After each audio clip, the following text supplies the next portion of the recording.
Halo teman-teman, bagi kamu pencinta akuntansi, saya akan berbagi sedikit ilmu tentang akuntansi, di mana dalam manajemen keuangan kita sering menemui yang namanya piutang.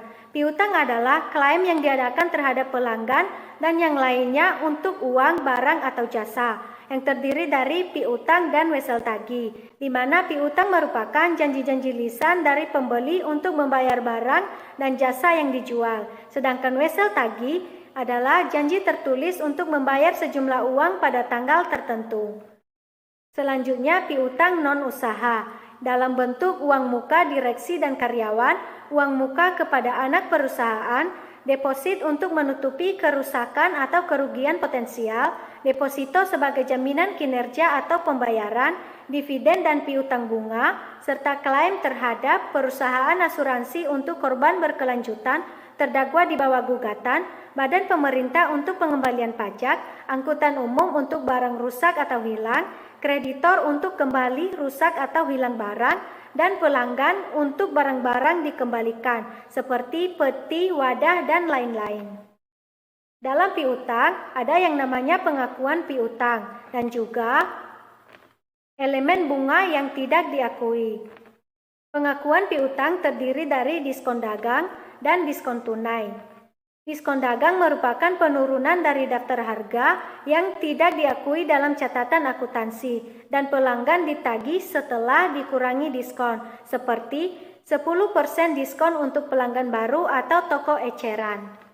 Sedangkan diskon tunai atau penjualan diskon merupakan bujukan untuk pembayaran cepat dengan menggunakan metode kotor dan juga metode bersih, seperti jangka waktu pembayaran adalah 2/10 N/30. 2/10 adalah waktu untuk mendapatkan diskon dan N/30 adalah waktu pembayaran, di mana pelanggan bisa mendapatkan diskon atau potongan harga jika pelanggan tersebut membayar utang atau tagihannya kepada penjual dalam waktu 10 hari. Tetapi kalau lebih 10 hari maka pelanggan tersebut tidak akan mendapatkan diskon. Tetapi pelanggan tersebut dapat membayar utang atau tagihannya kepada penjual selama 30 hari. Elemen bunga yang tidak diakui. Sebuah perusahaan harus mengukur piutang dari segi nilai mereka saat ini.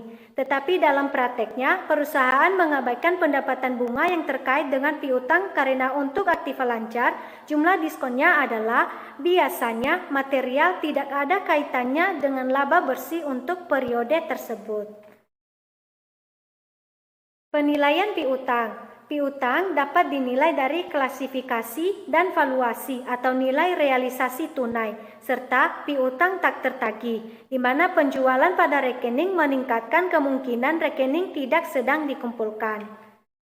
Piutang tak tertagih merupakan sebuah piutang yang tidak tertagih yang adalah hilangnya pendapatan yang membutuhkan penurunan akun aset piutang dan penurunan terkait dalam pendapatan dan ekuitas. Penilaian piutang dapat dilakukan dengan metode akuntansi piutang tak tertagih yang terdiri dari metode penghapusan langsung dan metode penyisihan. Metode penghapusan langsung secara teoritis tidak diinginkan apabila tidak ada yang cocok. Piutang tidak dinyatakan sebesar nilai realisasi kas dan tidak IFRS ketika materi dalam jumlah.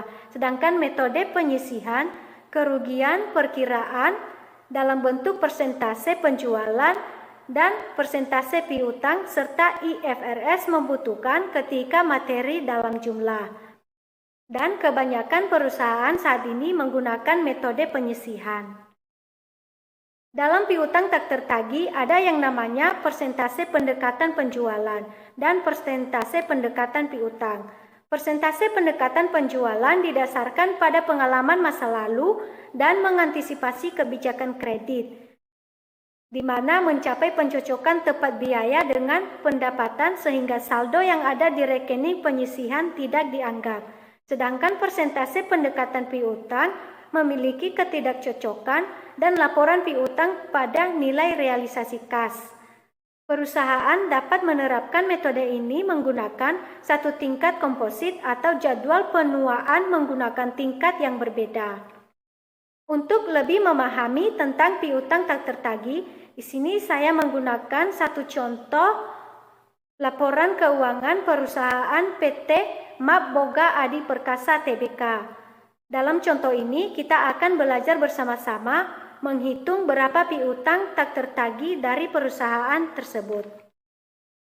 Caranya, PT MAP Boga Adi Perkasa Tbk ingin mengetahui cadangan piutang tidak tertagih. Ini dinyatakan dalam juta ya teman-teman, untuk periode 3 bulan yang berakhir 30 Juni 2021. Di mana perusahaan ini memiliki piutang usaha sebelum jatuh tempo 24.769 juta dengan persentase perkiraan tidak tertagih 2%, sehingga cadangan piutangnya adalah 495 juta. Caranya, piutang usaha dikali dengan persentase perkiraan tidak tertagih sehingga kita dapat mendapatkan cadangan piutangnya sebesar 495 juta. Cara ini dapat kita terapkan pada piutang usaha selanjutnya untuk mendapatkan berapa cadangan piutang pada saat lewat jatuh tempo, dimulai dari kurang dari 30 hari sampai lebih dari 120 hari. Caranya sama, piutang usaha dikali dengan persentase perkiraan tidak tertagih sehingga kita bisa mendapatkan berapa cadangan piutangnya. Setelah kita mendapatkan berapa cadangan piutangnya, maka kita menjumlahkan semua piutang usahanya sehingga jumlah piutang usaha bersihnya 31.715 juta dan saldo cadangan piutang tidak tertagih akhir periode sebesar 1.319 juta. Setelah kita mengetahui berapa cadangan piutang tidak tertagih perusahaan ini yaitu sebesar 1.319 juta, maka langkah selanjutnya adalah kita dapat membuat jurnalnya, yaitu beban piutang tidak tertagih di debit sebesar 1.319 dan cadangan piutang tidak tertagih di kredit sebesar 1.319 juta. Demikian pemaparan dari saya. Semoga materi yang saya sampaikan ini dapat bermanfaat bagi kita semua. Terima kasih.